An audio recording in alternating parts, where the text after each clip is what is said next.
Assalamualaikum and a very good morning to my fellow members. Today we are going to discuss and present about the potential hazard and real occupational risk for a marine engineer. To start off the presentation, I will tell you about what is marine engineer. So, marine engineer is a professional who has studied marine engineering and is responsible for the operation, maintenance, and repair of all major mechanical and engineering equipment on board a ship. So, basically, they operate all the machine that they handle and operate all the machine on board a ship. So, to start off the presentation, I will start with the hazard, with the chemical hazard. So, working in the ship, especially inside the engine room, has increased the risk of marine engineering to being exposed to some hazardous chemicals. Some of the hazards are exposure to carbon monoxide and other exhaust gases, exposure to various chemicals such as caulking compounds, stars, greases, oil, and lubricants. And the last one is exposure to toxic substances released sometimes when different chemicals are mixed together and they will release the toxic gas as a product. Some of the ways to reduce the risk of being exposed to the hazardous that I have mentioned before is uh, the marine engineer must always use gloves, various creams, and washing hands with soap and water. So when they are in contact with the chemical, there will be some they are going to encounter a contact with their skin with the chemical. So what they need to do is always use gloves, like the picture there, they use cloth gloves, and always will wear various cream. Various cream is a cream that will give a protection layer on the skin when someone handle or working with dirty substances that are dangerous. And the most important one is always washing their hands with soap and water after they have completed their job, because this is because they are going to use their hands for other things such as eating and drinking. So they need to always make sure their hands are clean to make sure all the chemicals do not go into their body. And all of these actions are the significant all of the action is to avoid skin irritation, uh, which is can lead to the more worrisome health problems. So the next one is there are some possible that there will be some toxic gas inhalation while the marine engineer are doing their job. So what they can do to reduce the risk of being exposed to all the gases, to all the hazardous gases such as before carbon monoxide and some exhaust gases, if they can wear gas mask if necessary, ventilate the workstation and use oxygen tank if necessary. So all of the action, the significant all of the actions is to allow proper breathing and ventilation while they are doing their job inside the engine room. So as we know, wearing gas mask is important to prevent we inhale all the toxic gases. And ventilation is important to make sure the oxygen cycle in some space is good and we have enough oxygen. The workers have enough oxygen to breathe and use oxygen tank. This is if there are limited oxygen in some spaces like the oil tank, the boiler.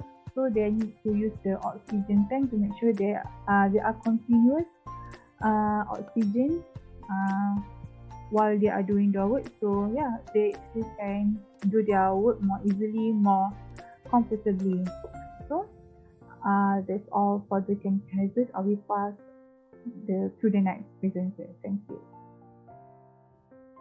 Thank you, Isna. Okay, so another hazard that is related to this occupation is physical hazard. So physical hazard are factors or conditions within the environment that can harm someone's health.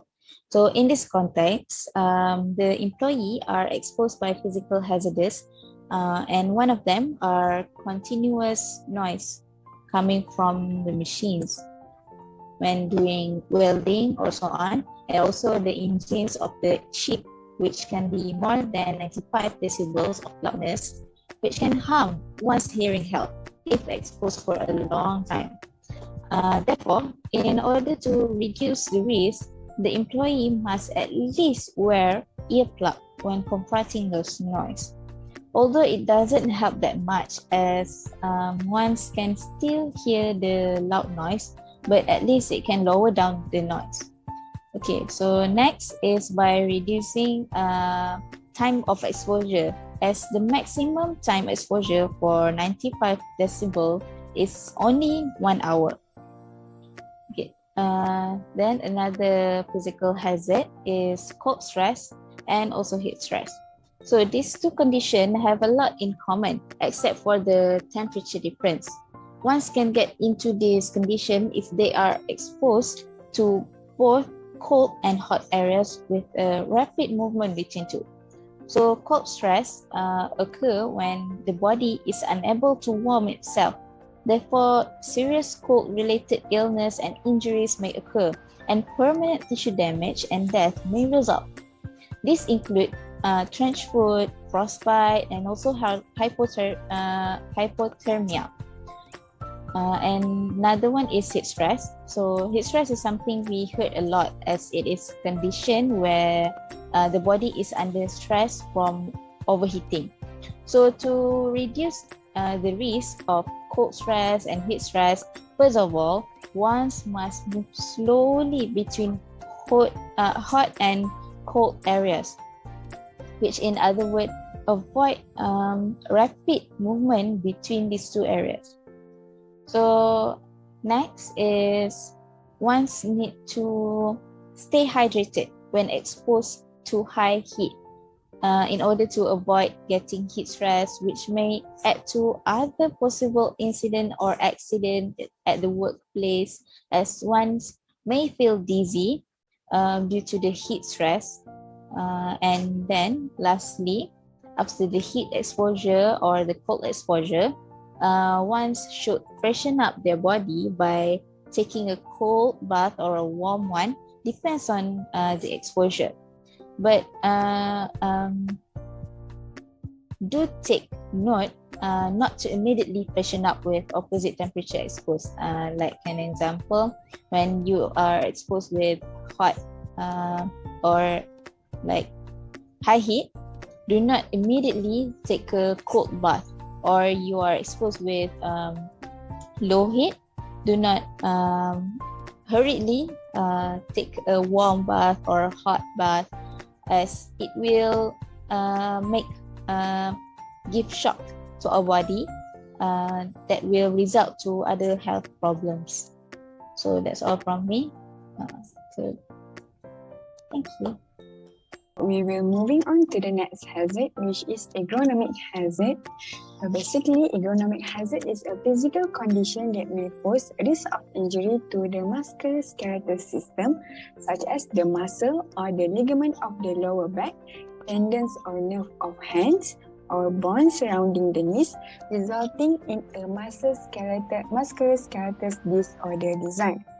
Other than that, agronomic hazard also focus on the equipment layout and the operation, and also the workstation design and height of the workplace. Basically, agronomic hazard is hazard that focus on the environment of the workplace. Next slide, I will present to you what is working as a marine engineer looks like. So while I'm sharing with you guys what a day of a marine engineer, so we can identify some of the accident that might be happen. So briefly, as a marine engineer, the first thing they need to do when before they're working in the ship is they need to climb from a small boat to the ship first. So sometimes they might falling from the ladder, they lose their friction of the hand. So, or maybe sometimes their hand might not be too strong enough for climbing up to the ship. So we notice there are one accident there because the workers might fall from the ladder.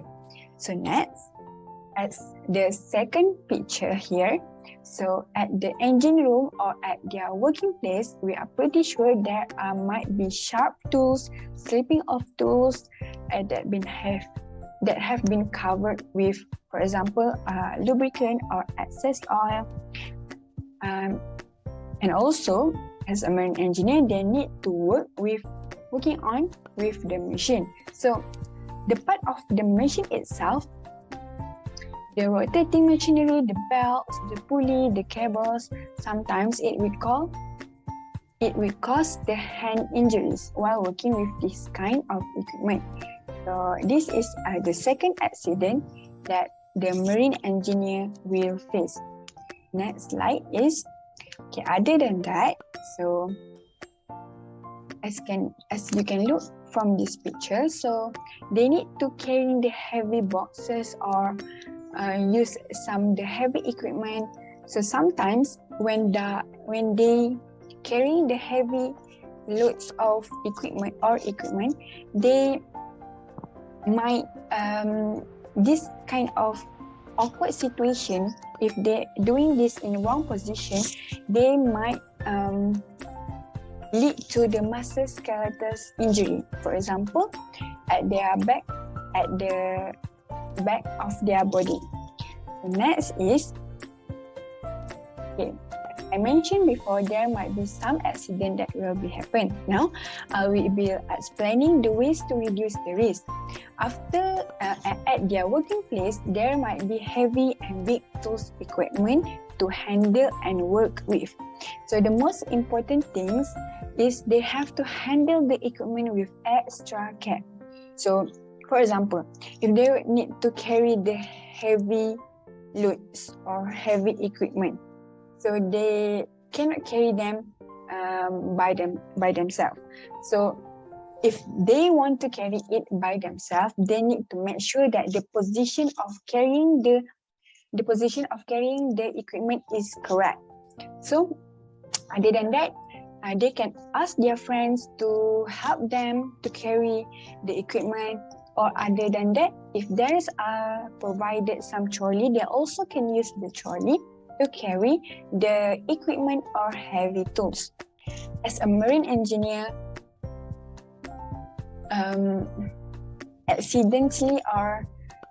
accidentally, there might have the risk of slip, trips, and falls. So the easiest way to reduce this risk is wear a suitable attire such as coverall, safety helmet, glove, and safety boots. So when we are wearing this kind of PPE, this can help to protect themselves from any risk of slip, trips, and falls. So I think that's all from me. I will pass to the next presenter. Thank you. Hi, my name is CHY3003. My matrix number is 209414. In this part of presentation, I would like to explain about the psychosocial asset. Psychosocial asset has an impact on mental or emotional well-being of a person. According to the Malaysian Employment Act, the work week is 48 hours with a maximum 8 working hours per day. But people tend to work overtime and some occupation needs more than 8 hours as a working hour. Especially when it comes to marine engineering, the working hours is more than 10 hours per day. Working more than 10 hours could be mentally exhausting, which lead to stress. Additionally, marine engineers are committed to work on water for 6 months without returning back to home. This could actually trigger them anxiety, depression, or even stress because they didn't get to see their loved one for a long time. Next, harassment and bullying become a hot topic in Malaysia because everyone is becoming a victim of harassment or bullying at least once in a lifetime. Same goes to marine engineers. They tend to face harassment or bullying at their workplace. Next, There are few ways to reduce the psychosocial asset. First, focus on the mental health.